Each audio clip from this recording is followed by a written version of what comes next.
nhiêu ký? Nhiêu ký? 40 một ký. Ủa có 40 rồi hả? Thành là 40, thành kia 30. Hành trùm cũng 40 hả? Thành là 40.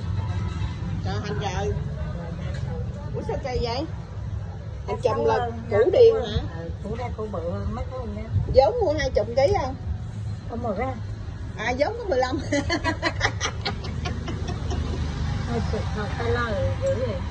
Đâu này vốn ta có 5.000 chứ đâu mà 20 dữ vậy. Tao phải bán lời 35.000 ký chứ.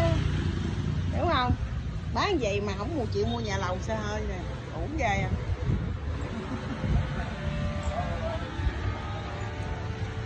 Giỏi dữ ta.